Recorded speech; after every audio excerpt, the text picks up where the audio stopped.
Приветствую. Продолжаю прохождение зайчика, и мы начинаем третий эпизод, который называется «Дыбом волчья шерсть». Так, вот у нас расписание. Да-да-да, именно так. И у нас пропал Бабурин. Думаешь, это он сделал? Да, именно я это сделала. Я слышала за странностями. Ага. Я судорожно протер стекла очков. Очки. Их сжимал в кулаке Семен, когда меня били. А уже через несколько часов пропажа лежала на моем карнизе. Сложно представить, что Сёма вдруг засовестился и вернул мне очки таким странным образом. Шокированный я шел к классу под гадкие шепотки. А перед глазами все стояла фотография. Сёма пропал. Семёна нет. Его толстые пальцы не дотянутся до моего горла, его печатка не врежется в мою скулу, он больше не унизит меня и не оскорбит. Не этого ли я желал? Так, погодите, я что-то опять пропустила. С другой стороны, разве мне и правда хотелось, чтобы Сёма стал мутным пятном на доске объявлений? Чей-то сын, чей-то внук, над которым измывались так же, как надо мной. Хотел ли я, чтобы незримый соратник разобрался с ним так жестоко? Но еще непонятно, как с ним разобрались, он всего лишь пропал. Но пока это известно. Я не знала ответа. Или боялся его. И все же в школе было и хорошее. Полина, девочка со скрипкой, она была похожа на горный ручей, на колодезную воду, которую пьешь, прихватив губами цинковый ободок ведра, и не можешь напиться. Что если нарисовать историю с ее участием, будто герой спасает ее от ужасных чудовищ? Едва я подумал про монстров, как парочка одноклассников съехала по перилам, скались, словно инопланетяне из фильма «Чужие». Личинки боязни незамедлительно отложились внутри. Попадаться на глаза Ромки и Бяши после вчерашнего не было ни малейшего желания, особенно из-за внезапного исчезновения Семена.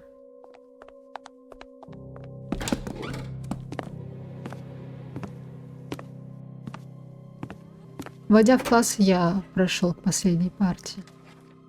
В тишине, потому что одноклассники резко притихли. И взгляды буквально пихали меня, трогали, исследовали.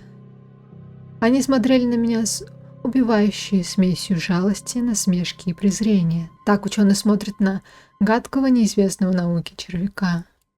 Я стиснул кулаки и уставился на свою партию, чуть ли не до потолка, заваленную стопками библиотечных учебников.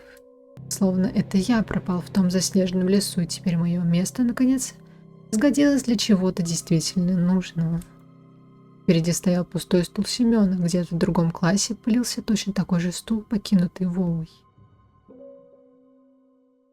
А, мы на место Бабурина садимся? Ну ладно.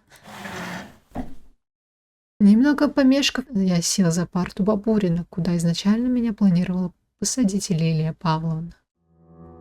Одноклассники вдруг продолжили разговор, будто кто-то снял фильм с паузы. Бабушка Бабурина такой кипиш устроила, когда он домой не явился. Сначала в школу прибежала, потом ментов вызвала. Да вы что? Да-да-да. Да-да-да. Это он. Катя с хитрецой посмотрела на меня, потом склонилась к соседке и зашептала. Переглянулись девочки со второй парты, она и с ними поделилась. Зашукала, быстро закивала. Я ловил на себе ее взгляд ее соседки, взгляды других девочек и мальчиков. Каждый из них считал нужно посмотреть на меня, словно они искали следы крови на моих пальцах. Можно подумать, стычки с Бабуриным были только у новенького, то бишь нашего главного героя Антона. Типа с другими он не конфликтовал.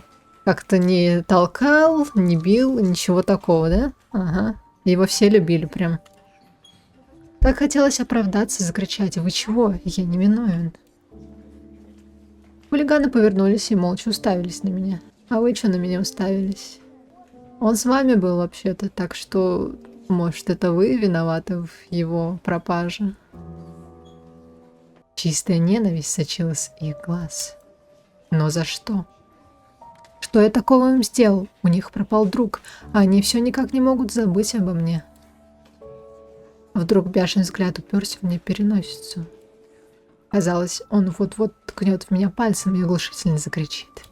Смотрите, эти очки вчера стащил Бабурин. Они вернулись к Антону, убийца. Очки. Да, ситуация. Но он молчал, словно не находил в моих очках ничего примечательного. Возможно, я схожу с ума, или Бяша что-то знает и не хочет об этом говорить. Словно в поисках защиты, я до боли сжал линейку. Не надо быть Коломбо, чтобы догадаться. Ой, Катя, молчи. Коломбо — американский телесериал про детектива отдела по расследованию убийств в Лос-Анджелесской полиции, где бессменно снимался актер Питер Фальк. Питер Фальк, что знакомое. Ну-ну, и дальше что скажешь? Кто на Бабурина зуб имел? Мне кажется, все.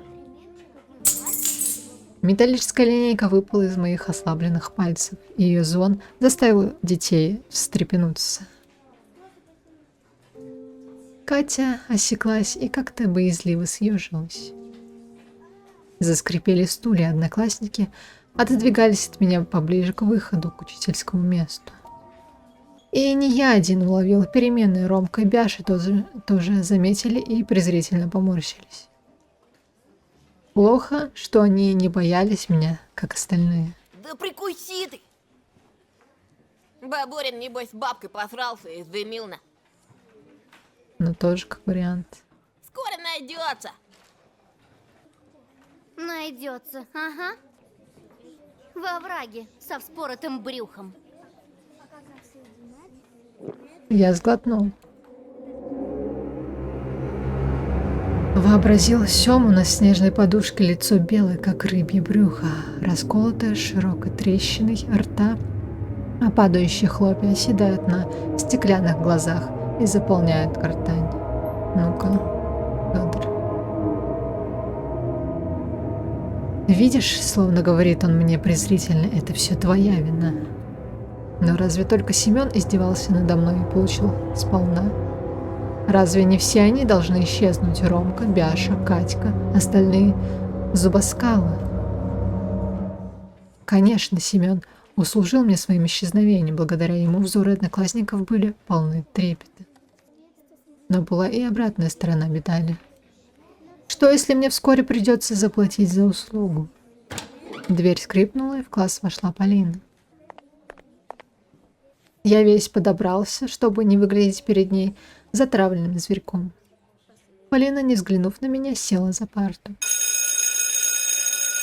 Задребежала трель звонка, извещая о начале урока. Так, заканчиваем бардак. Дети, встаньте. Милиционер пришел, точно Петров, помню. тебя это тоже касается? Лилия Павловна пришла к столу, а за ней в кабинет вошел милиционер при параде. Тот, что приходил недавно в наш дом, высокий, с пронзительным взглядом, под которым ты гнешься, как лоза. Здрасте. Что еще за здрасте? Здравствуйте, товарищ милиционер. Ага, они тебе в ответ должны более уважительно при этом. Садитесь. Конечно же, всего лишь дети. Познакомьтесь. Сопляки. Это старший лейтенант Константин Владимирович Тихонов. Он задаст вам несколько вопросов и проведет небольшую лекцию по безопасности. Лучше лекция от милиционера, чем уроки. Одноклассники оживились. Лучше лекция от милиционера, чем уроки. Ну, это верно. А я готов был высидеть 100 часов русской литературы, лишь бы не терпеть на себе давящий взор лейтенанта. А что вы на нас сразу уставились, блин? Карие глаза нащупали меня среди учеников. Волосы на моем затылке зашевелились от ужаса. Ледяной кол впился в кишки. А правда, что Бабурина маньяк убил? Это еще неизвестно. Екатерина, ну-ка цыц. Вопросы здесь взрослые задают. Просто нам всем страшно. Это что ты? Может, убийца бродит где-то рядом. Хитрый лисий взгляд обращался ко мне. Что-то мне факт показываешь, да? Тихонов шагнул в проход между рядами и медленно, невыносимо медленно пошел, касаясь пальцами спинок стульев. Ученики едва шеи себе не сворачивали, пристально за ним наблюдая. Так, в средневековье зеваки предвкушали публичную экзекуцию. А он шел, неумолимо приближаясь. Я сжал зубы, удерживая вскрик. Спокойно, дыши.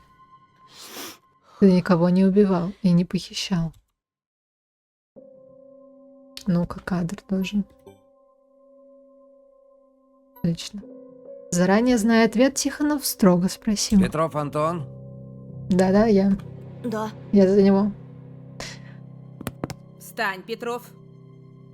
Так, погоди-ка, с Лилией Павловной. Ищу кадр.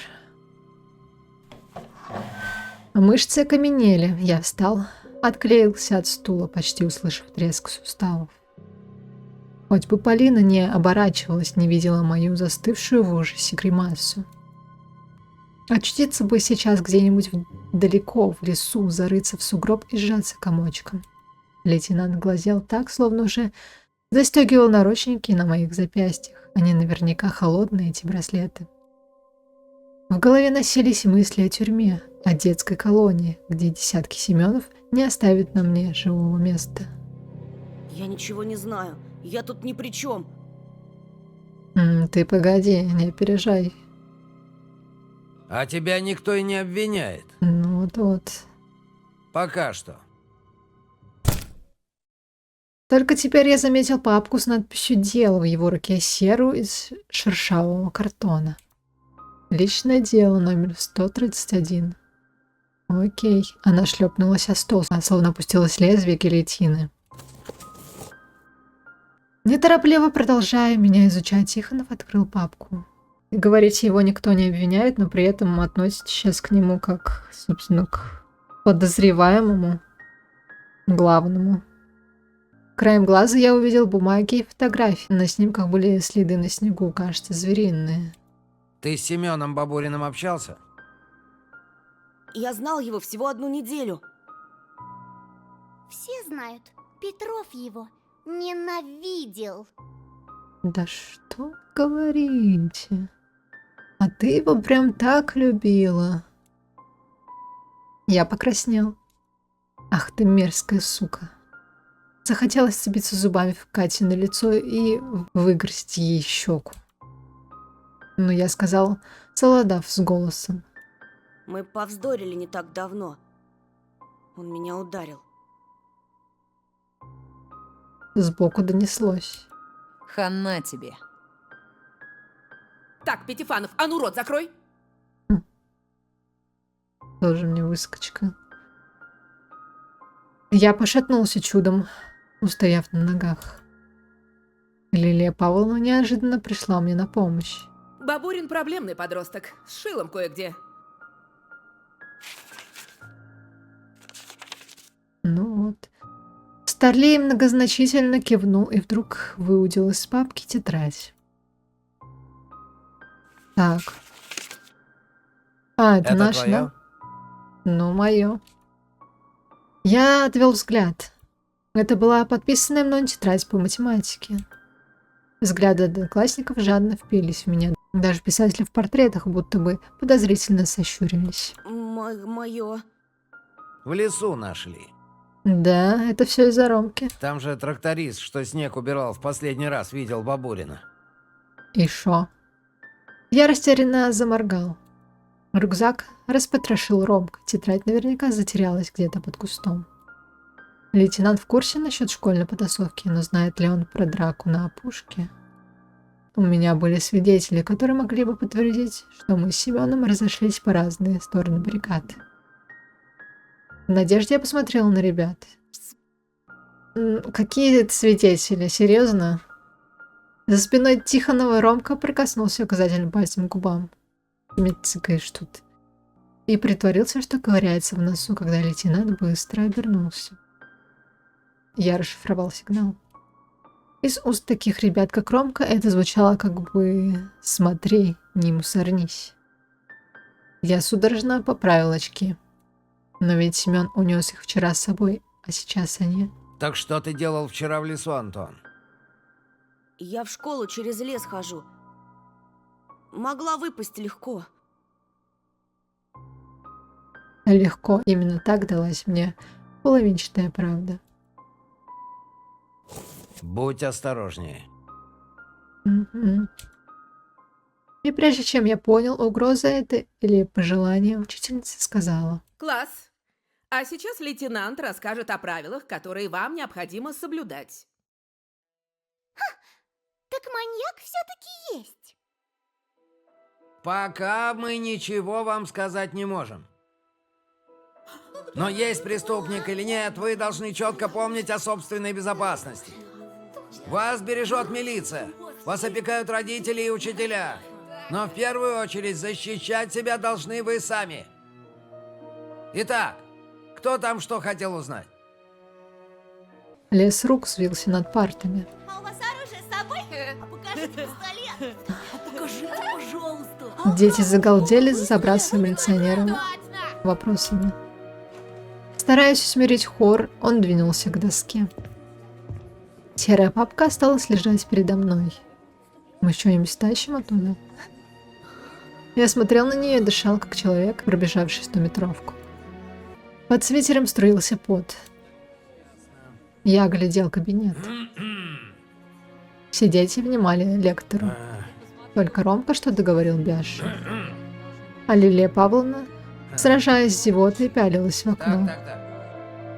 Объявлять комендантский час, причин пока нет. Да, откройте. Блин.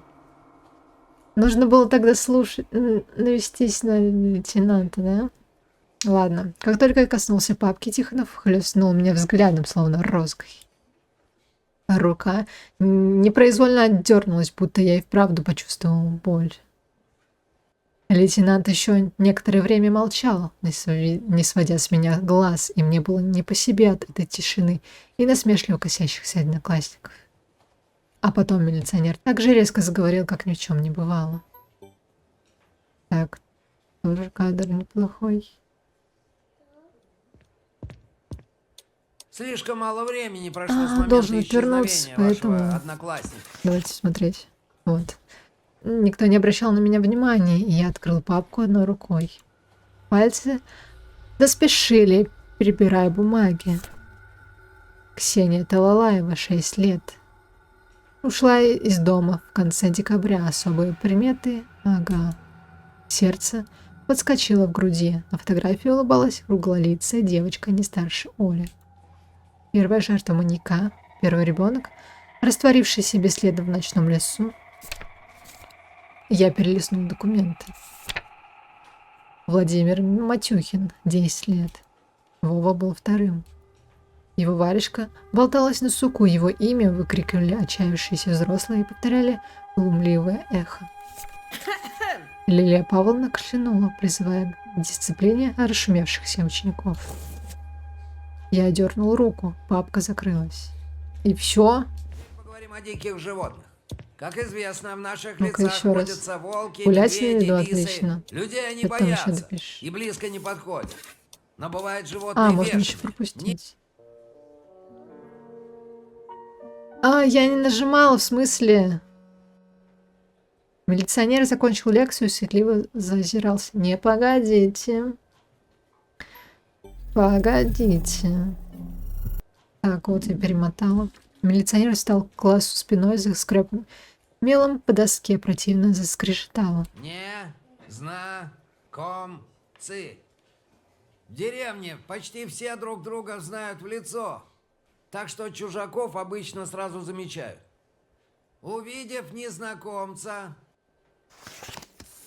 Лейтенант снова заскрипел мелом, а я, убедившись, что никто не наблюдает, открыл папку и вынул фотографии, прятавшиеся на дне. Артерии, корневищ, пни и подрезанные молниями сосенки горельника. Снег, много снега. И вдруг... Опа, черный гараж. Из черной постройки тянуло могильным холодом, но это был не склеп. Гараж. Железный. И, судя по деревьям вокруг, установленный прямо в чаще. Черные ворота словно засасывали меня внутрь. Пальцы дрогнули, и фотография спланировал назад в папку. К счастью, упала изнанкой кверху. Смотреть на стальную коробку было физически неприятно. Так, это что? Станция номер... следователь Тихонов. На дне папки лежал еще и целлофановый пакет, в каких хранят вещдоки. Я открыл его. А внутри... Пальчик Семена, отрезанный палец. Моргал, и мираж тут же рассеялся.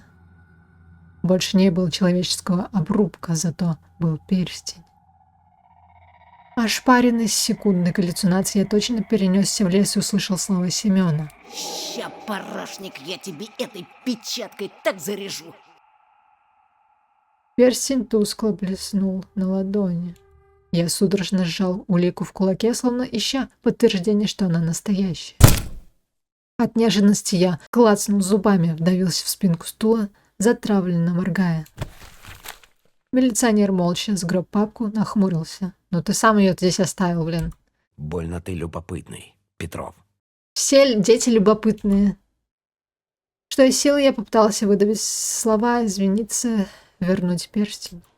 Но получилось лишь протянуть сжатый кулак с кольцом и задрахтеть, как двигатель у папиной машины в мороз. Как говорится, меньше знаешь, крепче спишь. Вот, Он пошел к доске, не оглядываясь, а я все сжимал украденную улику и думал о Семене. Погоди-ка, ты ее не отдал? Не отдал этот перстень? Который теперь наверняка уже мертв. И еще раз. Так, он написал гулять на виду, без паники там было вроде бы, дикие звери. А, без паники и незнакомец, видимо. Если вы заметите в поселке кого-то подозрительного, неважно, возле школы или на лесной тропинке, сразу сообщайте в милицию. Окей. Телефон-то знаете?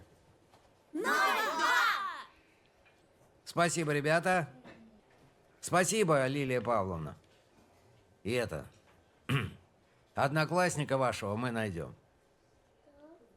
Ну да, подумал я.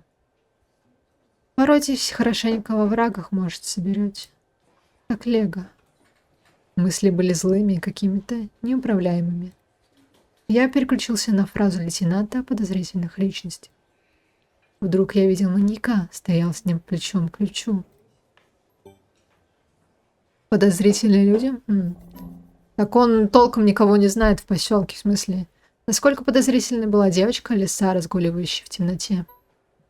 Чудачка из ниоткуда, что растворялась в воздухе со своими загадками и стишками. Но могла ли она причинить вред здоровенному Семену? Сказать ли мне об этом лейтенанту? А вдруг от моих слов зависит жизнь детей, милой девочки Ксении и Вовы? Или меня поднимут на смех, снова начнут шептаться за спиной, а может, того ужаснее, сочтут сумасшедшим? Ромка грозно поглядел на меня через плечо. Вряд ли такой, как он, одобрит сотрудничество с милицией. За сидящими впереди хулиганами беспокойно сновала коса Катя. Рука словно прилипла к парте. До свидания, лейтенант.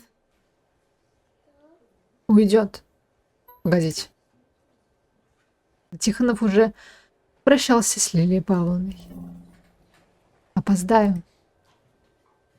Рассказать или промолчать? Так, погодите, можно сохранить момент? Вот так вот. Давайте расскажем. Я отклеил ладонь от столешницы. Его надо предупредить хотя бы ради Оли, ради ее безопасности в доме у скрипучих сосен. Я поднял руку, тяжелую, как гиря. Простите. Все сразу на меня уставились. Ну ладно, не все. 2 десятка голов повернулись ко мне. Учительница лейтенант Полина. Катя толкнула локтем соседку. Заспанный Бяша вытянул шею. Вопросительно нахмурился Ромка. Я слушаю. Меня будто изучали, положив под микроскоп. Вчера утром по дороге в школу я видел незнакомого человека. Одноклассники зашептались. Тихонов нахмурился, глубокая морщина расчертила его лоб. Да откуда ему знать, чужак это или кто-то из местных? Ну вот-вот. Он же в поселке без году неделя. Дети захмыкали, злобно щерилась Катя. Спокойствие. Антон, а сможешь детальнее описать? Мы будем описывать того зайчью губу, что ли? Точно, да. Меня осенило. Я не только могу описать, а еще нарисовать. Я нарисовать могу. Я рисую немного. Выплюнув это признание, я ожидал, что класс взорвется гоготом, но никто не засмеялся, даже Катя. Полина заинтересованно посмотрела, склонив голову. Внимание одноклассников польстило мне, и, осмелев, я спросил. Нарисовать? Тихонов медленно кивнул. Лиль Павловна, мы тут проведем следственный эксперимент. А? Она не против. Пожалуйста, пожалуйста. Я вынул ручку, разгладил альбомный листок. Так, одноклассники вытаращились на меня в предвкушении. Полина улыбнулась, и улыбка эта была мне наградой за проявленную смелость. Ну что, Ван Гог, рисуй. Сейчас будем составлять портрет. Будто я еще, кстати, помню все его черты лица, ага. Так, с чего начнем? Давайте, с причесона, пожалуй. Так. Это что такое? Это прическа Виктора Цоя, нет? Нам не подходит. Это тоже. Это тоже. Нет. Нет. А, в смысле? Здесь лысина должна быть. Эй.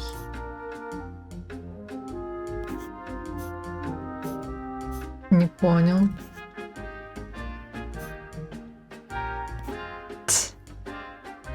Интересно. Угу. Ну, по-моему, вот это вот царапина. Хотя не точно. А тут такого нет, в смысле? А почему? У него зайчья губа должна быть. Поэтому ее, собственно, и прозвали зайчьей губой. И что, получается, нам нужно составить портрет Алисы, типа маску ее. Ага, понятно. Ай. Ну ладно. Держите. Вот, пожалуйста.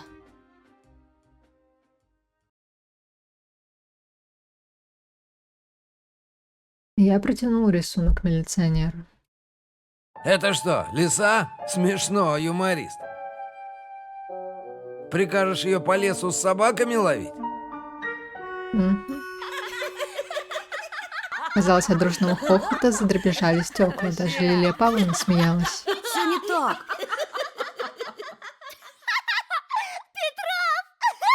А Чебурашка тебе не попадался? Ой, молчи. Так. Чебурашка. Культовый персонаж, придуманный писателем Эдуардом Успенским, как один из главных героев книги «Крокодил Гена и его друзья». Был героем нескольких мультфильмов, в том числе снятых в Японии.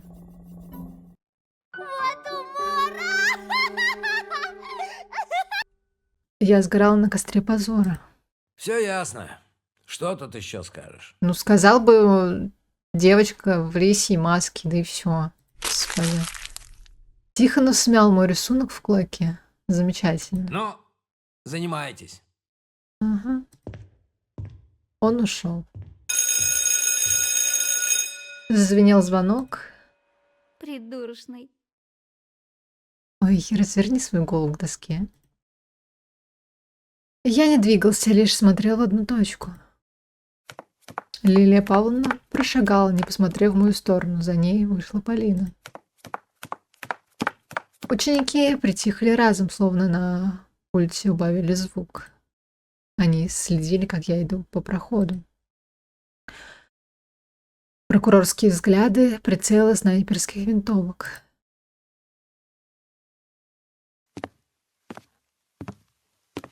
Я протиснулся сквозь баррикады парт, ища Полину. А наткнулся на своих новых товарищей. Ромка приблизился в развалку. Решил сдать нас ментам? А о чем говорил мент, вы не слышали? И не видели мой рисунок? Но я ничего не сказал. Вот именно. Да то подумал-на. Ромка навис надо мной, дыша сигаретным душком. Ты сильно ошибаешься, думая, что без Сёмы у тебя настанут веселые деньки. Да что вы говорите? Можешь не притворяться дурачком, пытаясь удивить Полину своей мазнёй или корчить из себя психа. Он хотя бы пытается, а ты ничего не делаешь. Мы тебя сосвету живем, понял? Мгм, посмотрим. До скорого, очкарик. От подзатыльника моя голова резко качнулась вперед. Вот да лохна! Ой, свой причесон вообще молчи, дебильным. Пни меня. Понятно, я не удивился, обнаружив записку на моей спине. Пни меня. Кошмар завелся по новой.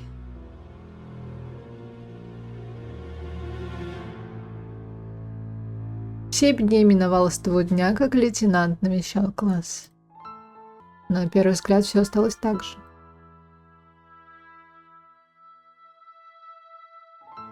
Лес по-прежнему протягивал к поселку свои крючковатые лапы, а ветер ночами взметал белые флаги порож.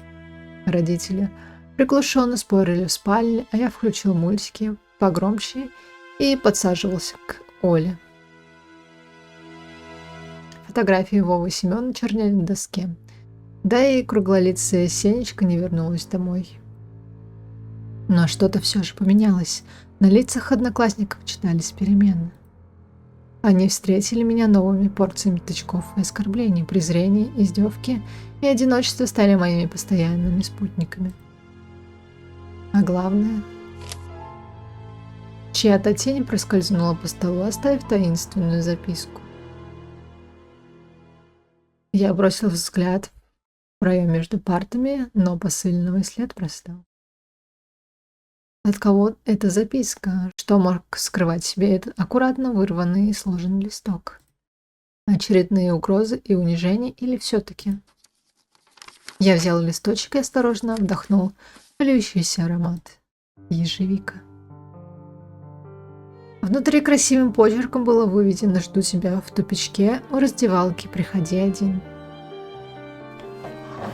Опьяненный призывом, я тут же сорвался с места, то и дело оглядываясь, не увязался ли кто за мной. Мысль, что это была очередная ловушка, подстроенная Ромкой и Бяшей, хоть и зудила в моем возбужденном сознании, все же быстро оставила в покое. Но там девочка написала: я нарисовала теперь сердечко. Им бы не хватило смекалки так мастерски поделать записку Полины. Задумавшись, я не заметил, что уже почти бегу, заскакивая за поворот. И тут же наткнулся на кого-то в темном закутке. Ой! Как диковинная птица полетела к моим ногам зеленая тетрадка. Полина преувеличенно возмутилась. Петров! Да ты совсем зрение потерял. Я поправил очки. Собственная близорукость словно бы перестала смущать. Наклонился и подобрал тетрадку. Прости, я так торопился. Ты меня ждала? Что случилось?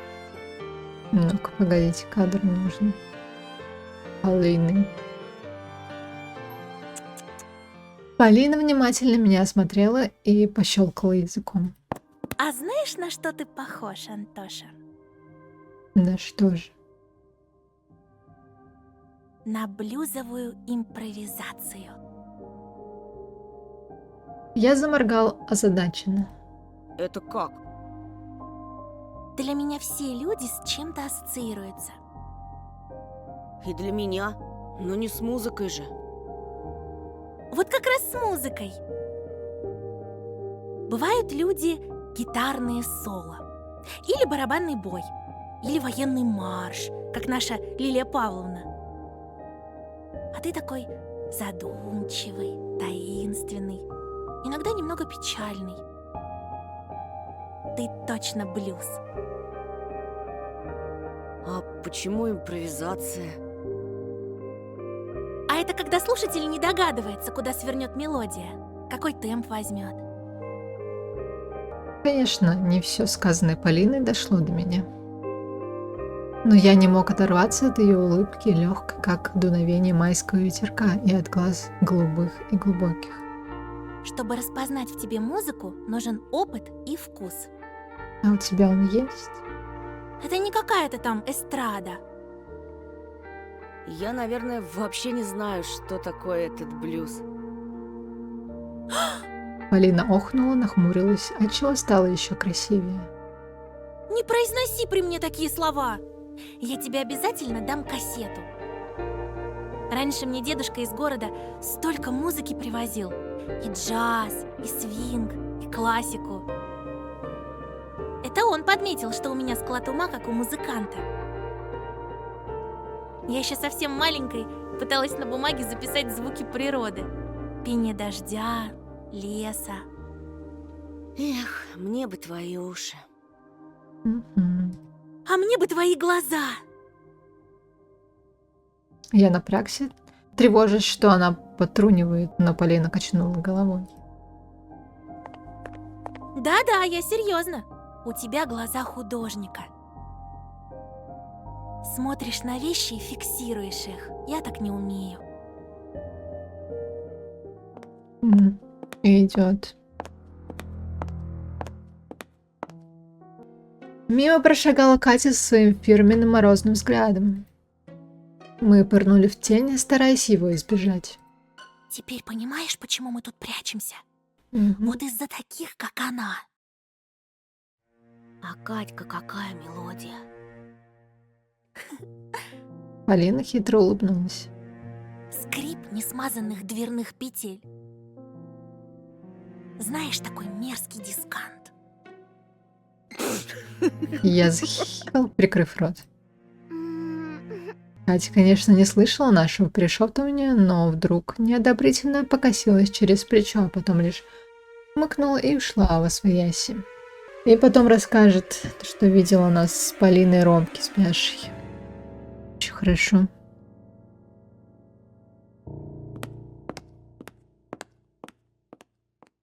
Давай, иди. Я уже вспомнил про тетрадь, которую так и сжимал в руке. Повертел ее. Так, только для друзей. Полина Морозова. Вместо названия предмета на обложке были выведены имя и фамилия хозяйки и слово «только для друзей». Любопытной Варваре кое-что оторвали. Прости, это анкета? Мгм. Заполнял когда-нибудь? Угу. Я соврал, что да.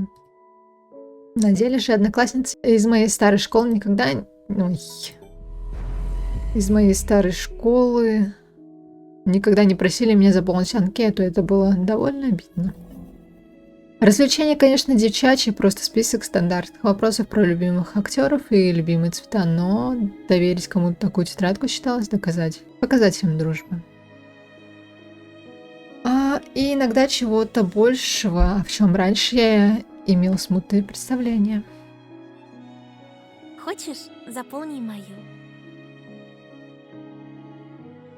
Сердце участило свой бег. Хочу, спасибо. Полина хитро хихикнула. Растаял уже. А хотя... Там же столько секретов. Да вообще пофиг. Наверное, лучше тебе не знать, о чем мы, девочки, думаем. Она потянулась к тетрадке, играя со мной. Я перебросил находку в другую руку. Полина попыталась пресечь мой маневр. Ее волосы на миг коснулись моего лица, шелковистая прядь защекотала нос. Ну-ка, этот кадр еще неплох. Я ощутил запах, и весь мир стал этим ароматом, душистым, манящим, живым. Запомнить бы его, украсть. Голова пошла кругом, но я собрался и сказал, подражая интонации лейтенанта Тихонова. Ваша анкета является важнейшей уликой, и я вынужден временно изъять ее для изучения. Полина прикрыла округлившийся в притворном ужасе рот. И что мне грозит за сокрытие улик? Очень серьезная статья.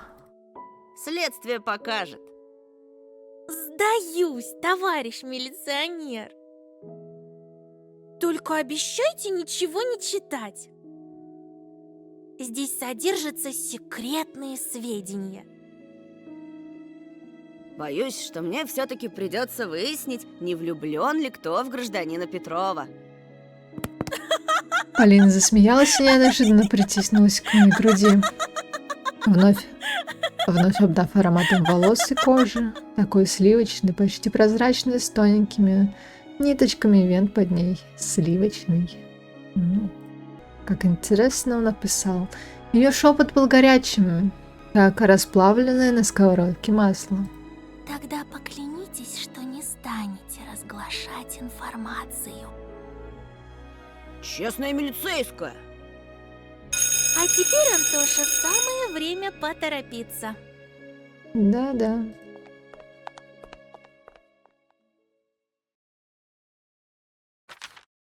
Так, заполняем анкету.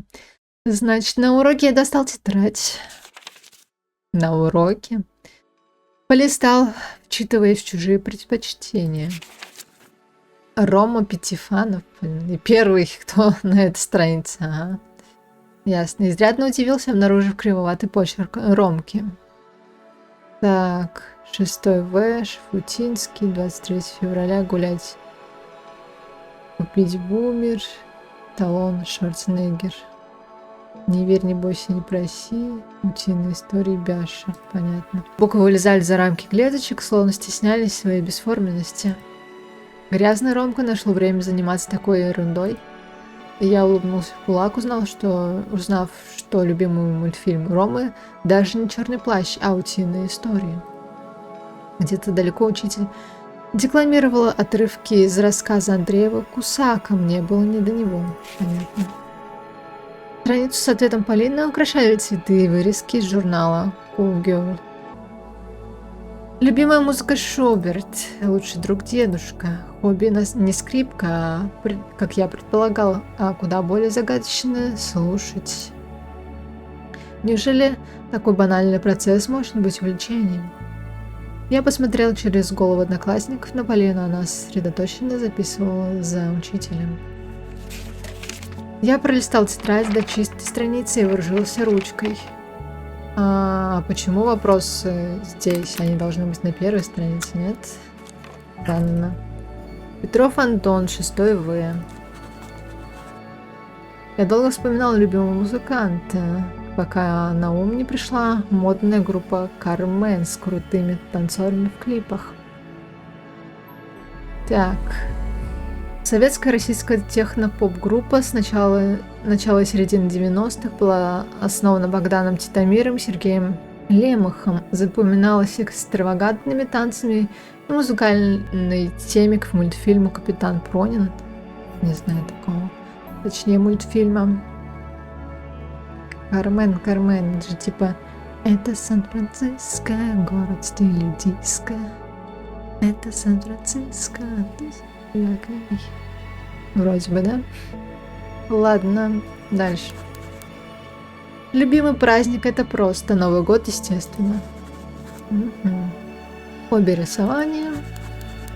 Само собой, мечта. Пускай будет посетить Диснейленд. Ну еще бы, мой герой.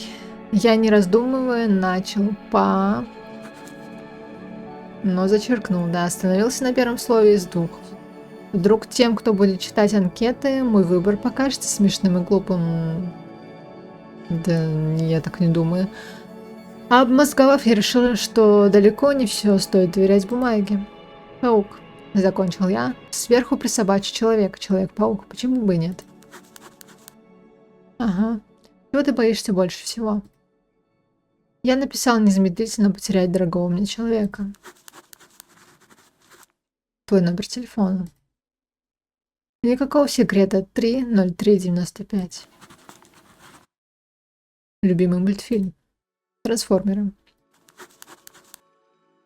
Лучший друг. Я замешкался, прикусив колпачок ручки. Лучший друг. Перечитал я анкетный вопрос. Такой легкий и такой важный. Ответом было имя сестры, и я аккуратно вписала его в клеточки. Оля. Оля, повторил я, выныривая из школы. В моей тетрадке красовался свежий рисунок дракончика, которого я сделал специально для моей любимой сестренки. В этом царстве мрака и обмана только ее поддержка вдохновляла меня продолжать творить и не терять веру в людей. Морозный бодрящий воздух обдал мои щеки румянцем. Солнце, похоже на целый яичный желток, ярко светило. Дорогу словно отлили серебром. Снег искрился, переломляя солнечные лучи, и я, зажмурившись, улыбался ослепительной белизне.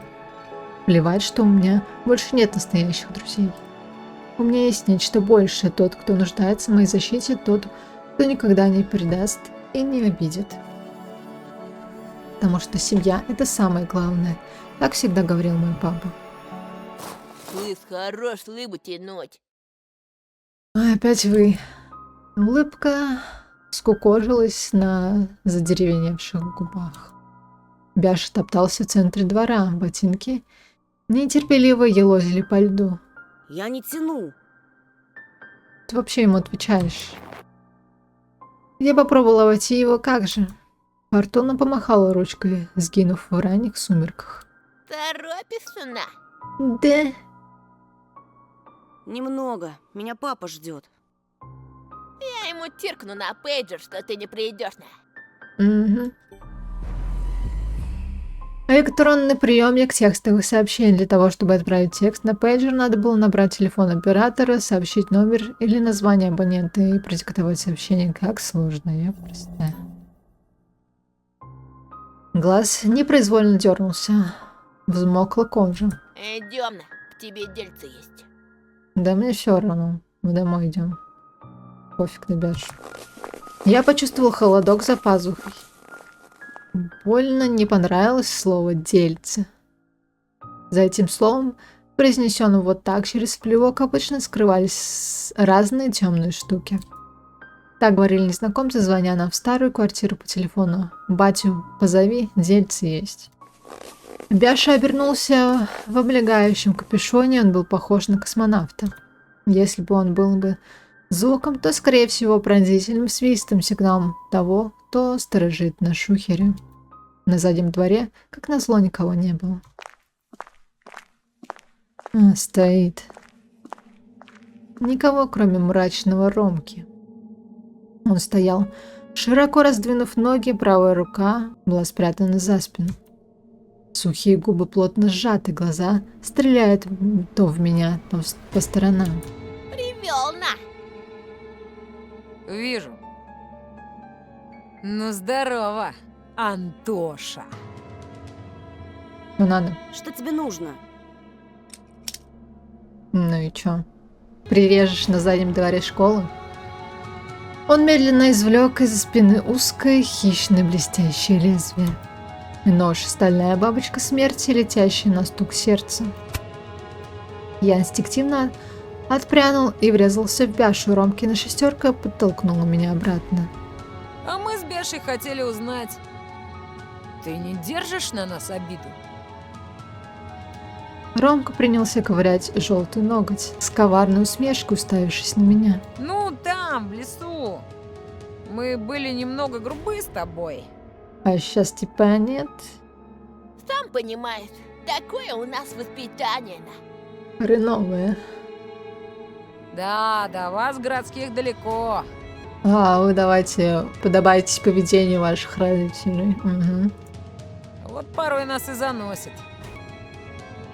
Я кивнул, глядя на нож. Лезвие переливалось в закатном свете, и также зло переливались зрачки Ромки. Ну и чё ты мне тычешь в лицо? Он шагнул ко мне.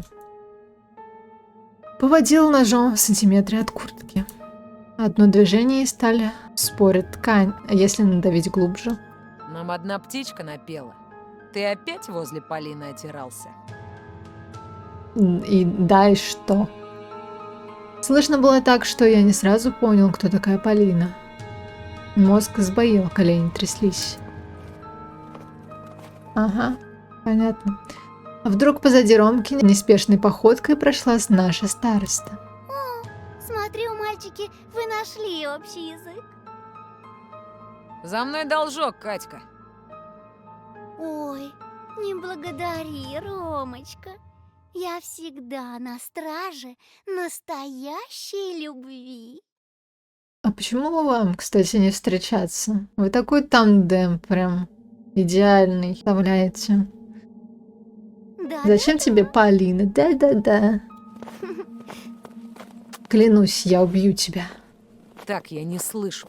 Ты к Полине подходил или нет? Она сама ко мне подходит. Мы так болтали.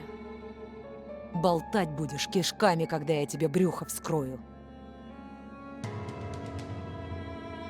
Ты Полину не особо интересуешь. Прими этот факт. Лезвие плашмя прошлось по моему рукаву вверх и достало до воротника.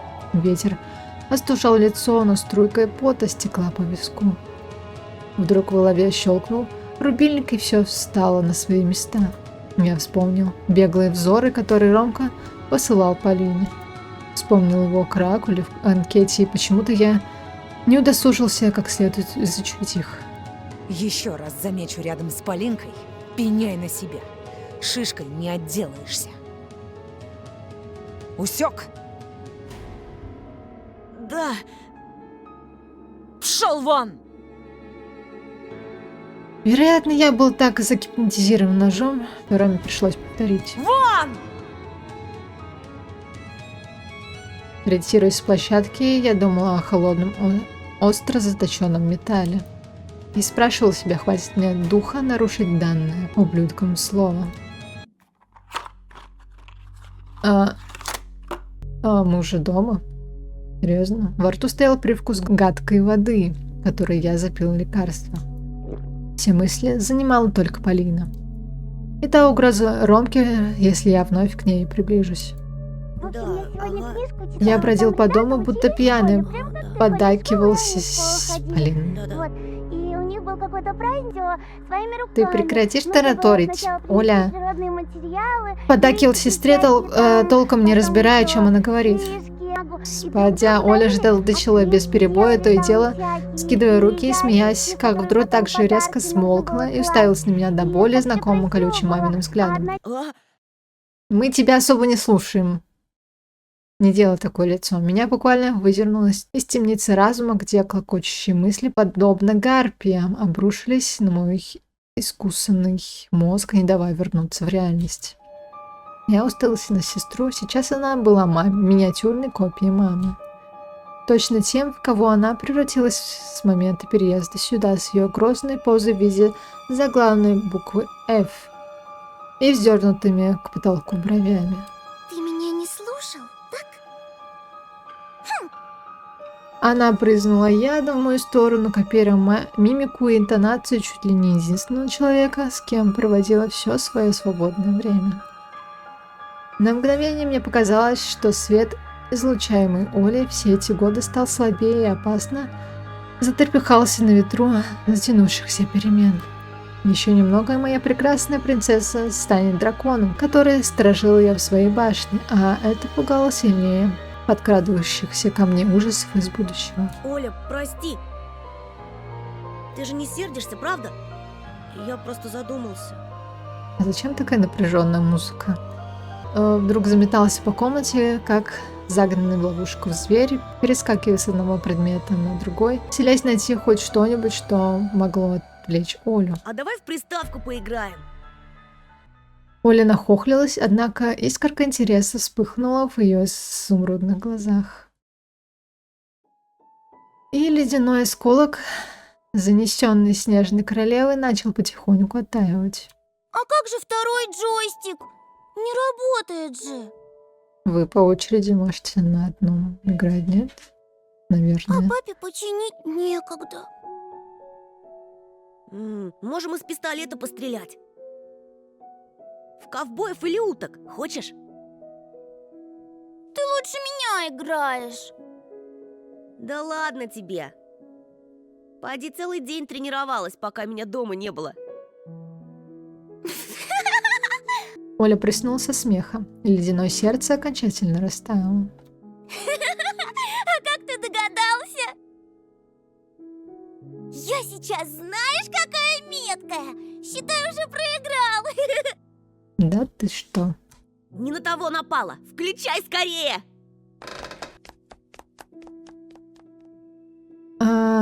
Так, открыть. Что мы туда положим? Я спрятал печатку Семёна в ящик письменного стола. Погоди, ты печатку взял? Серьезно? Хотя сам до конца так и не понял, поступил ли я правильно, украв у милиционера важную улику. Нет, конечно. Наконец я перебрался в комнату сестры.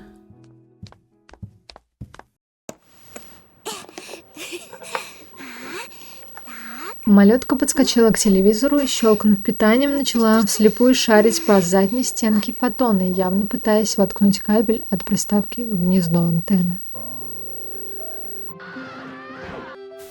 Россия переживает. Отрывки из телепередач маячили на ламповом экране, пока Оля листала до канала, где ловила заветная Дэнди. Так, Дэнди — игровая приставка, распространенная в республиках бывшего СССР, неофициальный аппаратный клон консоли третьего поколения Famicom или NES японской компании Nintendo. Famicom или NES никогда официально не продавались в России 90-х, поэтому китайская подделка Дэнди, которая была широко распространена по доступной цене, снискала большую популярность. Что дома интересного происходило? Вопрос был обывательским, я даже не задумался над его значением. Опять ругались родители. Однако Оля внезапно изменилась в лице и растеряла обретенную дорогой ценой детскую невозмутимость. Оль, что-то случилось? Я вспомнила, да, кое-что другое. Сестренка вставила кабель на место и, вытащив спачканную ручонку, стала неуклюже отряхивать пыль. Она явно искала в себе силы, чтобы начать разговор. Мама. Она замолчала, и на секунду показалось, что на ее глазах выступили слезы. У нее опять был этот страшный. Оля взглянула на меня мокрыми глазенками и блюдцами. Приступ. Такое случалось и раньше, но довольно редко. Когда мы перебрались в этот богом забытый край, мамины приступы пугающе участились. Папа принес большую рыбу. Она в газету была завернута и пахла так.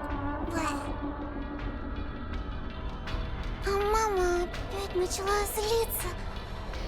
Потом взяла нож. Оля поежилась, с опаской взглянув в окно. Они начали громко ругаться. Я замер, представляя, как сестренка такая маленькая незаметно стояла посреди кухонного проема. Она даже не пыталась спрятаться, родители попросту ее не замечали. И потом мама ударила. Вот так! Оля едва дернула кулачком сверху вниз, имитируя удар. Рыбу! Она была живая тоже. Ей было больно. А мама... Мне было легко представить, что было дальше. Извивающаяся рыба с воткнутым в жабры клинком брызнула зловонной слизью на мамино лицо. Если смерть приближалась так близко к маме, как в тот день, когда при нас человека сбило автобусом и кровь размазалась по лобовому стеклу. Или когда бабушка отрубила голову цыпленку, мама всегда впадала в странный, пугающий до дрожи приступ.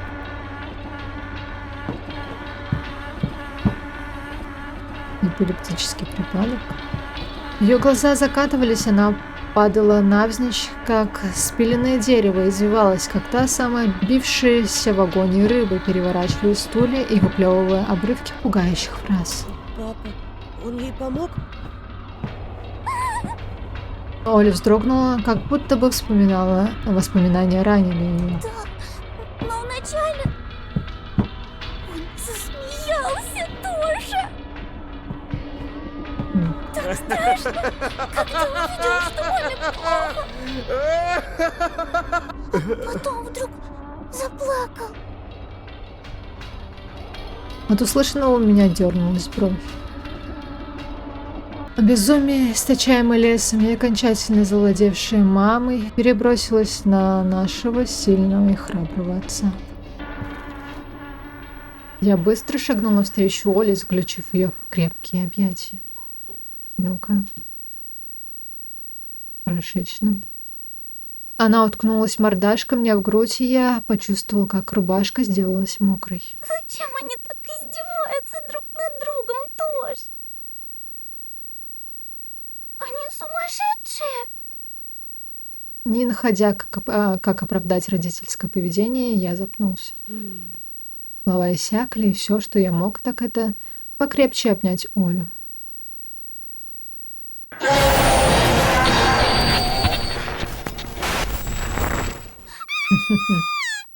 Это заставка на телекомпании «Вид». Оля в ужасе вскрикнула и спряталась за меня. Блин, у меня еще один наушник в ухе только. У меня правое ухо оглохнет скоро. Этих звуков. Переключи скорей! Так, погодите, я прочла, нет? Я уже не помню. Оля в ужасе крикнула и спряталась за меня. Сколько бы раз она не видела эту заставку, все время реагировала одинаково, как и при виде совы. У меня самого выступали мурашки при появлении этого прозрачного лица, поэтому я моментально исполнила желание сестры. Так. Вид. Логотип телекомпании, представляющий керамическую голову древнекитайского философа Го Сяна. Трехлапой жабы на голове символ ужаса детей России 90-х. Так, ну что, играть? Наконец на экране появился список многоигровки, идущий в комплекте вместе с приставкой. Досадно, что большинство наименований на этом картридже были просто другими уровнями одной и той же игры. Ну, что вы бы хотели. Я добрался в серый прямоугольный джойстик и стал выискивать в пиксельном многообразии знакомые английские слова про утиную охоту. Так, а вот они первые. Ghost Hunt. Фоновая музыка подействовала на Олю умиротворяюще, и она спокойно поинтересовалась. А как твои дела в школе? Ой, не спрашивай. Ничего хорошего. Где? Школа новая, а достается мне по-прежнему. Словно и не переезжали никуда. Задолбало. Какой серьезный. И прежде чем безнадега снова привела меня тоскливой тропинкой в плен гнетущих мыслей, что-то зловещее зашевелилось в недрах черепной коробки.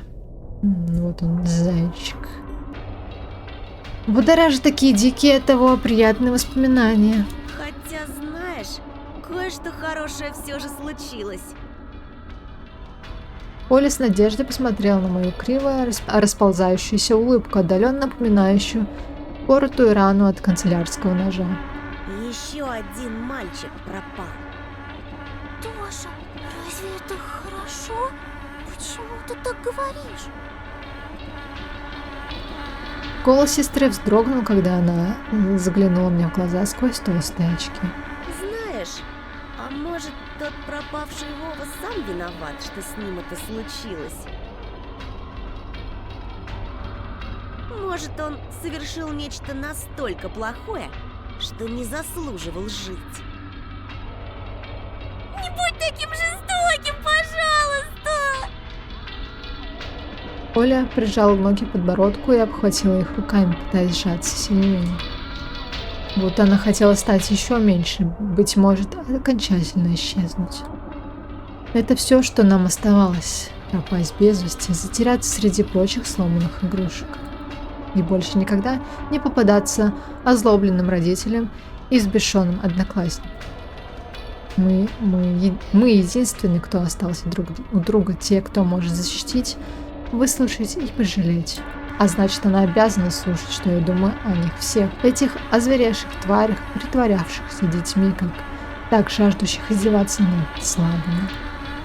Мой черед говорить. Думаю, они не последние. Мое дыхание участилось, пальцы забарабанили по дощатому полу. Такие люди, как они, недостойны жить, ходить с нами в одну школу, смотреть на твой свет. Мысли путались, ускользали вслед за спокойствием. Тошенька, хватит! Ты меня пугаешь! Не бойся, я смогу тебя защитить. И тут я впервые заметил, как Оля смотрит на меня, словно на незнакомца. Кто ты? Потаенная ярость отступила, спряталась за оболочкой труса, оставив меня один на один с нарастающим чувством стыда за то, что я напугал сестру. Оленька, прости, я не хотел. Ну просто все его достали, Видимо, поэтому я схожу с ума в этой школе. ему нужно было выговориться. Она бросилась мне на шею, едва сдерживая слезы. Все хорошо, Тоша. Только, пожалуйста, пожалуйста, никогда так больше не говори. Клянусь маминым сердцем. И ты тоже клянешься маминым сердцем. Оля горько улыбнулась. А сам сказал, что так говорить нехорошо. Ты права, давай лучше играть. Только чур я первая. Давай.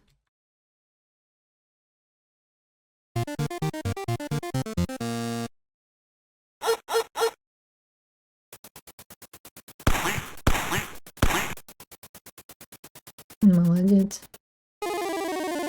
Упустил момент. Блин, погодите. Так. Отлично.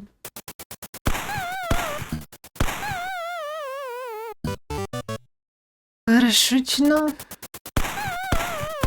Ой. О. Промахнулась. Всё. Считай, это я тебе поддалась. Ой, лучше надо было стараться. Давай.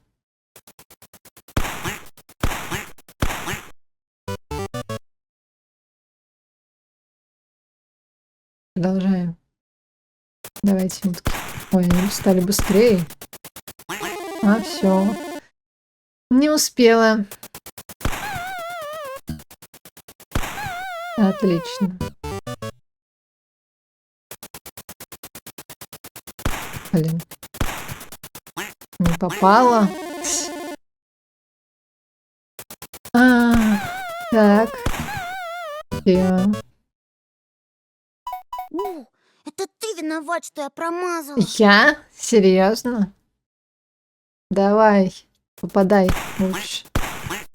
Вот. Ну. Ты лучше меня играешь. Видишь, попала только в одну.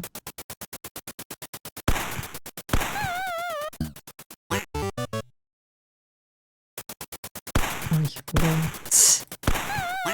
Опять одна. Еще что ли? В смысле? Упустила момент. Пиф-паф, ой-ой-ой, умирает зайчик мой.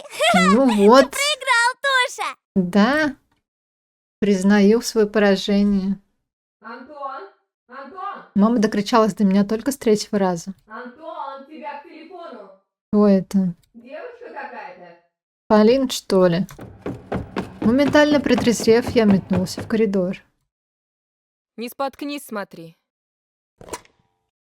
Я схватил трубку, прижал к груди, многозначительно глядя на маму. Она лишь пожала плечами и удалилась в комнату, на ходу собирая разбросанные Олей игрушки. Алло? У твоей мамы такой молодой голос. А, ну да, она сама молодая. Не мешаю? Мешаешь, мы вот так играем. Нет, что ты. Утиную охоту. Знала бы она, как дорого мне может обойтись этот разговор, и чем я рискую, просто отвечаю на звонок. Да, Ромка не узнает. На тумбочке лежали карандаши и потрепанный блокнот. Я взял их, принялся водить грифелем по бумаге, рисуя хаотичные завитки, так и норовящие соединиться в дурацкие сердечки. Я тут подумала, мне надо тебе сказать кое-что. Тоже. Я застыл. Не может быть, неужели я ей нравлюсь? В последнее время у тебя такой потерянный вид. Да! Чему же интересно? А сегодня в школе на тебе буквально лица не было. Я не находил слов, сердце трепетало в ожидании. Я хочу сказать, я на твоей стороне. В предвкушении Полининых слов улыбка терлась по моим губам. И мне тебя очень жаль. Угу. Вот только вашей жалости нам не надо. Такие хорошие ребята, как ты, заслуживают большего. Мне очень хочется верить, что однажды ты найдешь в себе силы дать отпор, и другие перестанут. Пропустила. Перестану тебя задирать. Окей, карандаш выпал из разжавшихся пальцев. Это все, что она мне скажет? Может, даже девушку найдешь. Она будто сомневалась в собственных словах. Короче, знай, ты славный парень. Спасибо. Это был провал. Вместо предложения погулять, сочувствие будто какому-то калеке. Ты тут? Не давая ответить, Оля спустилась по ступенькам. В ее руке была зажата книжка с розовой обложкой, энциклопедия маленьких принцесс. Ты долго еще? Я прикрыл ладонью трубку. Я разговариваю. Что случилось? Почитай мне, пожалуйста. Мама уснула. Так быстро. Иди к себе, я сейчас. Только быстрее, ладно? Ладно. Последнее слово прозвучало излишне раздраженно. Я вздохнул, наблюдая, как сестра семенит по лестнице. Алло, Полина? Прости, мне надо бежать. Представляешь, кое-кто втюрился в меня и теперь оттирается у моих окон, требуя сходить с ним на свидание. Очень хорошо. Пойду прогоню его, пока дедушка не проснулся. Или, может, дать ему шанс? Я прикусил нижнюю губу от обиды. Если интересно, расскажу тебе завтра. Это она пыталась, типа, дать ему возможность пригласить ее. Мы, в конце концов, друзья. Угу. Друзья? Хорошо, хоть не подружки. Да, конечно. Добрый. Гудки ударили по мозгам. Потаскуха. Процедил злой голос в голове. Словно зомби, лишённый покоя и рассудка, я поплелся по лестнице. Рассказать бы отцу, попросить его мужского совета. Но из-за новой работы его до поздней ночи не бывает дома. Родителям не до меня, если не сказать грубее. Ну, где твоя книжка? Я осекся, детская была пуста. Оль? Наверное, пробралась ко мне. Я зашагал по коридору. Тени населяли комнату. Занавеска колыхалась, будто кто-то хоронился за ней. Я улыбнулся тихо, прокрался к окну и распахнул штору. Попалась! Угу. Вон ее там уводит. За тканью никого не было. Окно, как экран телевизора, показало зимний пейзаж. Фонарь, поле и в самом его центре бредущие фигурки. Алиса и Оля. Я ахнул, прижав кулак к рту, впился зубами в кожу. Алиса уводила в чащу мою сестру.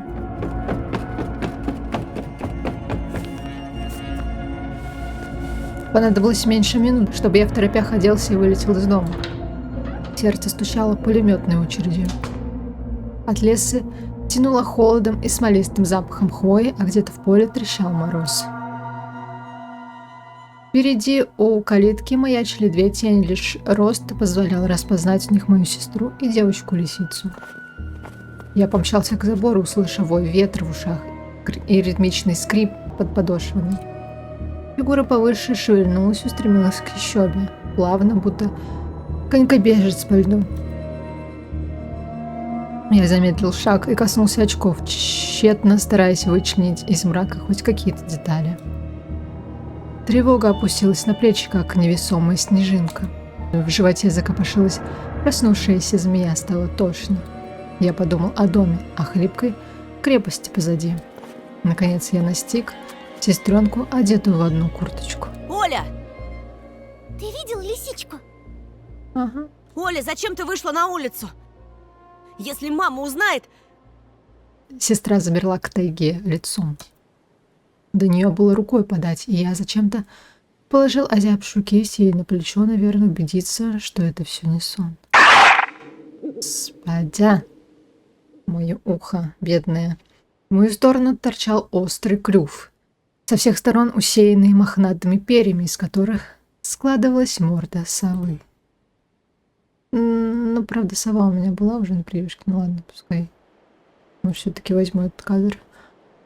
Нечто в птичьей маске таращилось на меня. Ого, не узнает.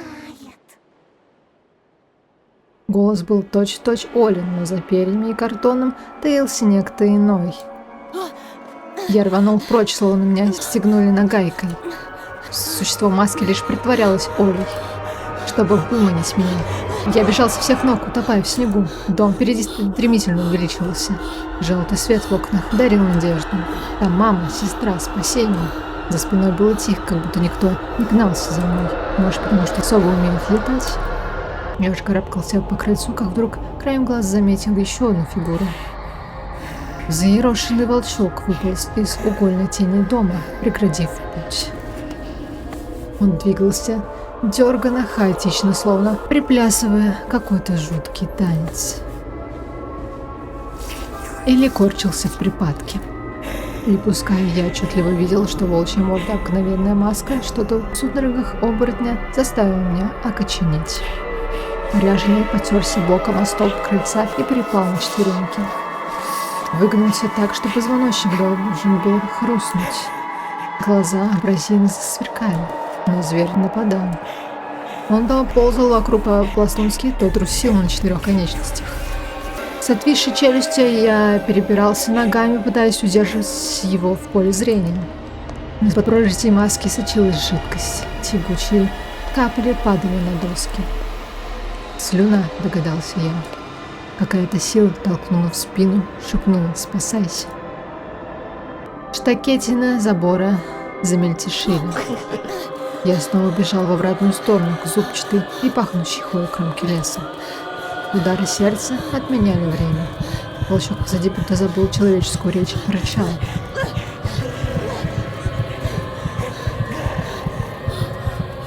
Правая нога застряла в припорошенной лунке. Я выдернул ее, чертыхаясь, и тут же рухнул на землю. Подо мной заструились зыбучие снега, мешая подняться, упереться во что-нибудь. Но дикая жажда жизни буквально вырвала меня из ловушки. Тьма подкралась все ближе, напоминая едкий дым погребальных костров, и я снова побежал, вдыхая колючий воздух. Волосы развивались на ветру. Падая, я обронил шапку, и уши запекло от лютого мороза, пока я сам весь взмок от пота. Поле наконец закончилось. Понимая, что было не лучшим решением мчаться в лес, я юркнул за деревья. Не останавливаясь, бежал, прикрывая ладонью лицо, чтобы случайный сук не лишил глаз. Ветки били по одежде, кололи кожу, как мясники, гнавшие скотину прямиком в мясорубку. Узел выбившихся из почвы корней прихватил за стопу. Я врезался. Шершавый ствол сполз к самому его основанию и в панике оглянулся.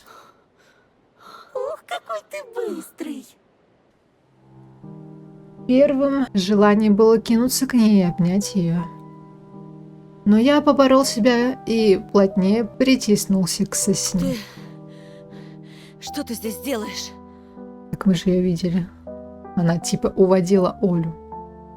Да вот, Она протянула мне потерянную шапку. Так, погодите. Вот так вот. в бюро находок подрабатываю. Надевай, а то уши замерзнут, а потом, глядишь, и вовсе отвалятся. Она хихикнула. Я подозрительно смотрел то на нее, то на шапку, будто боялся, что в руке Алисы окажется что-то вроде отрубленной головы или еще страшнее. Но шапка была просто шапкой. А у меня есть выборный брать. Я забрал ее, натянул по самые брови. Тепло? Тепло. Я не ответил. Там во дворе были какие-то Так дети. мы же... Почему дом-то рядом? Мы в лес убежали уже. Господи, там во дворе были как... А, блин. И что, покусали тебя, что ли? Нет. А чего же ты убежал? Испугался. Ответ был очевиден, но, покатав мысль на языке, я лишь пробурчал. Не знаю. Обещала не обзывать тебя дурачком. А я обещание исполняю. Она подошла вплотную, взяла под локоть. Я почувствовал запах мяты, апельсинов и сгоревших бенгальских огней. Захотелось наклониться к Алисе, чтобы распробовать все тонкости ароматов. Сколько можно повторять? Со мной ты в безопасности. Я твой друг. И они. Я быстро обернулся туда, куда показывала лисичка. Так, погодите. Ну, вот этот кадр тоже ничего. На краю опушки появились дети в масках. По крайней мере, все они были небольшого роста. Волчок, сова и медвежонок. Они фыркали, вдыхали, явно утомившись от бега. Я думала, ты в снег провалился. Стало снег копать, нет тебя. А я не копал, лень копать было. А ну как получается? Если дурак, то бегай да копай. А если умный, подожди, пока другие набегаются, накопаются и устанут. Так, если они устанут, то кто будет копать-то? Уж тогда заводи разговор. Как я рад! Дегенерат! Слышь? А? Не обращай внимания, он со странностями. Я понял, что стою с открытым ртом, с бессильно опущенными руками. Не знаю, как реагировать на слова поздних гостей, я все-таки выдавила подобие улыбки. Вы просто меня напугали. Они начали переглядываться, а кто-то даже фыркнул, словно услышал шутку. Да, лиса права! Это он. Нет, это наш! А почему у него рука перевязана? Ты случайно не пропавший как раз таки Семен? Неужели нашли? Наш зайчик. Да, похож. Взбесившись от радости, волчок начал махать частью костюма, словно хвостом. Ну, конечно, ты первый. Это волчик раньше всех почуял зайчика в тебе и рассказал нам. Да что ты. А, точно, он же к нам прибегал. Здравствуй. С нашей совушкой ты знаком не понаслышке. Не такая уж она и страшная, правда? Да, наверное. А этот улыбчивый бугай — медвежутка. Ты лучше с ним поласковее, а то голову откусит. Зачем это? Да, смотрю, ты чувство юмора где-то обронил. Все еще сомневаясь в благих намерениях причудливых зверят, я спрятал руки за спину, стараясь при этом не смотреть на зияющие дыры карнавальных масок вместо глаз. Алиса наигранно подбоченилась и как-то ухитрилась подмигнуть своей рыжей личиной. Когда в следующий раз придем, будем звенеть в колокольчики, чтобы ты не так боялся нашего визита. А у нас разве есть колокольчики? Чур, я звенить не буду. Лень. У меня лапка болеет. У тебя вторая рука есть. Моя улыбка стала настоящей. О, зубы показал. Это добрый знак. Не ожидала, что сможем тебя рассмешить. Я думала, это под силу только Диснейленду. Откуда ты знаешь? Да так, прочитала кое-где. Про меня? Про клюв от воробья. Про Диснейленд яхонтовый. Ты умеешь читать по-человечески? Зря я, что ли, в школу хожу день ото дня.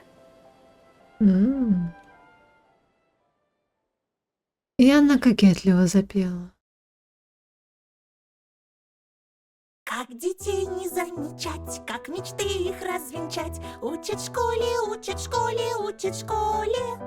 Крепко-накрепко вломить, с детства слабеньких чморить. Учат в школе, учат в школе, учат в школе.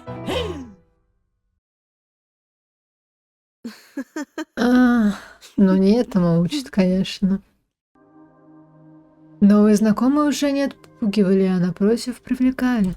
Было у них что-то особенное. И в этой опушке, и в луне, и в снежинках, которые почему-то падали наоборот, с земли в темное небо, как на прокрученной задом наперед пленке. Дети в масках приблизились, я ощутил их прикосновения, они хлопали дружески, трогали мою одежду, словно проверяли, что я настоящий. В их прикосновениях не было звериной злости, лишь чистое, незамутненное любопытство ребенка. И я почему-то сказал про себя: им можно доверять. Снежинки все планировали ввысь. Никто тебя больше не обидит. Драк! Пусть только попробуют. Лиса лихо пихнула меня в плечо и рассмеялась. Ну что, Тоша, убежишь с воплями или с нами пойдешь? Ай, куда с вами в лес? Куда? На аттракционы! В эту секунду далекий звук флейты нарушил обманчивую тишину тайги. Прекрасный и таинственный он вызывал в памяти звон хрусталя и журчание студенного ручья. И если какие-то сомнения оставались, то песня флейты развеяла их. Я пошел за новыми друзьями, прежде чем принял решение. Ноги сами приступали, а образованные соснами туннели раздвигались, кусты кланялись вперед нашей процессии. Все это напоминало сон. Ведь даже поляну, на которую мы выбрались, я видел во сне. Флейта, как чудесная птица, парила где-то высоко между темных крон. Снежинки, взлетая, закручивались спирально. Луна окрашивала ветви в серебряный цвет. Лиса зачарованно ахнула, и я разделил ее восторг. Задрав голову, я смотрел вверх.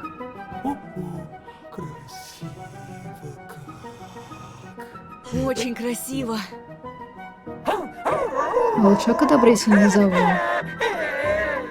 Это мелочи. Я покажу гораздо больше. Ну давай покажи, раз привели меня сюда. А я хотел. Так сильно я хотел увидеть то, что видела лисичка своими спрятанными в полутьме капюшонами глазами. Теперь смущало не то, что дети носили маски, а то, что без маски был и я. Точно голый на январском ветру. Скажите, а зачем вам маски? Я не боялся, хотя меня и трясло. Дрожь была не от холода, а от странного волнения, предвкушения чего-то невероятного. А тебе зачем? Я дотронулся до прохладной щеки. Но я без маски. Обожаю человеческие сказки. Человеческие ласки? Человеческие дрязги. Я же говорила.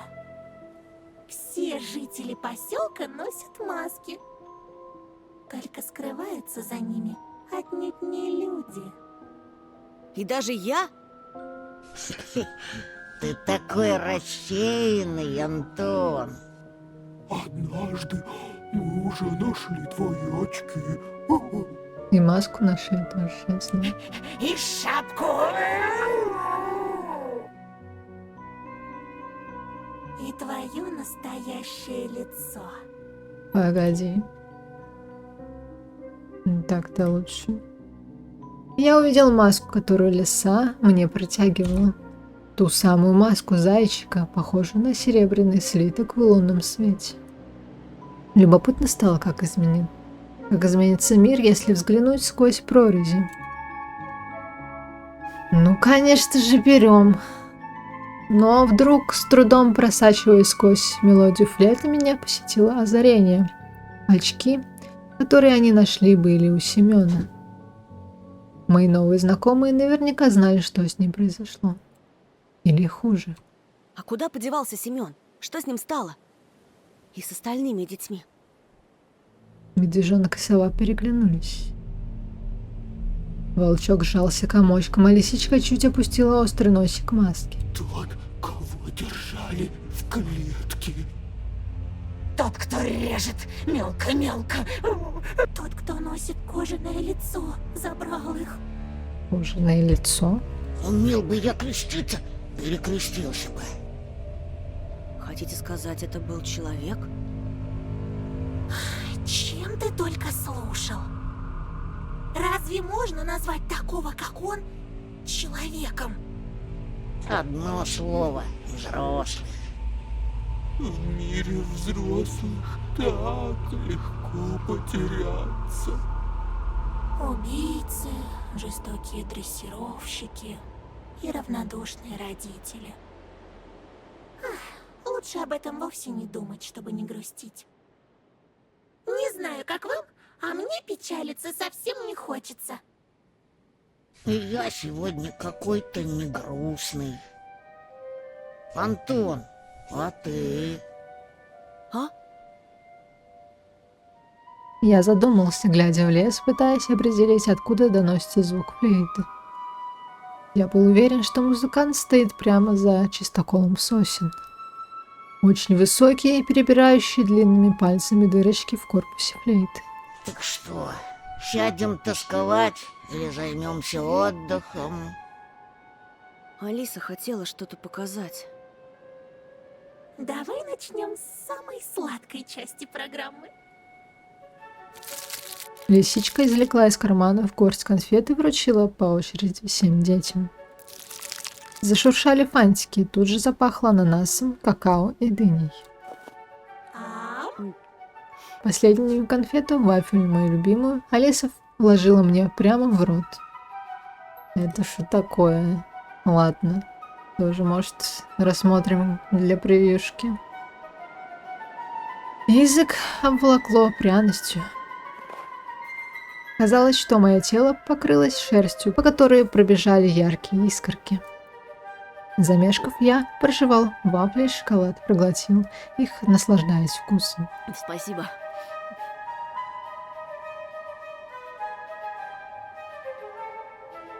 Благодарность вышла глуховато, потому что губы мои уже касались маски. Я не заметил, как поднес ее к лицу. От папье-маше исходило тепло, маска льнула к коже и приятно пощипывала. Так я нырял после зимней прогулки в горячую ванну и лежал, мурча от пенной воды. Говорила же, это твое! Мое. Чего стоим? За нас веселиться никто не будет. И то верно. Мелодия кружилась по поляне, как вихрь. Не терпелось выпустить ту энергию, тот жар, которым меня наполнила чарующая музыка. Сова прыгнула и исчезла высоко вверху. Над головой раздался ее смех, а потом она приземлилась обратно, фырча и отдуваясь. И ты так можешь. Попробуй. Я попробовал. Ноги оттолкнулись от земли, я взлетел ракетой к звездам и кричал от счастья, увидев своих друзей внизу. Ветер помогал мне лететь, словно я скакал на громадном батуте. Погодите. Звезды казались яркими блестками, до которых можно дотянуться и языком лизнуть. Луна стала ближе, а потом я полетел вниз. Лишь на мгновение испугался, что сломаю ногу, но подошвы твердо встали на снег. С нами ты в безопасности. И все твои мечты станут явью. Я так счастлива наконец обрести тебя. Зайчик! Смеясь от восторга, я понял главное: эти четверо не причинят мне вреда. А настоящие враги, я чувствовал это каждой шерстинкой своей маски, те, кто далек от волшебства. Люди из поселка. И еще я понял, что все вокруг по-настоящему живое. Услышал, как стонет под снегом сухая трава, увидел, что у деревьев и звезд есть лица. Деревья ухмылялись, а звезды корчились в страхе. А почему? Правильно, бойтесь, я допрыгну до вас. И я щелкнул зубами, затем закричал ликующе и прыгнул одновременно с Алис, с лисой. Ой. Мы полетели выше самых высоких сосен и застыли в воздухе. Я закружился, а леса закружилась в такт. Я знал, что он улыбается, и улыбался сам. А флейта все играла и играла, унося нас ввысь. Эй, тебя что, заколдовали? Расколдовали, сонно подумал я, отклеивая подбородок от парты. Мышцы слегка ныли, но это было приятное чувство. Все от чего-то вновь слонялись по классу, передавали друг другу записки, шушукались. Их физиономии казались выцветшими масками, блеклыми и скучными. Я зевнул, вспоминая, как парил высоко над лесом, а рядом смеялась Алиса и крепко сжимала мою ладонь. Возможно, и почти наверняка это был сон, потому что из лесу я не возвращался, а проснулся дома в кровати обыкновенным утром с чаем и таблетками. Но меня мало тревожило разумное объяснение ночным танцам. Куда важнее было чувство полета. Знание о том, каково висеть над пиками величественных сосен и скатиться на луну. Это нам намекает о том, что мы, собственно, и видим, что пропал еще один ребенок. Прости, задумался. Слышал уже про Катю? А, Катя как раз-таки, да. А?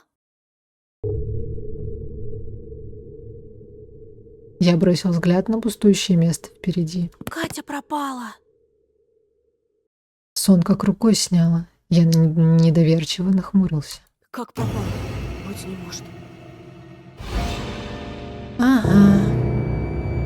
Мирнова Катя, 12 лет.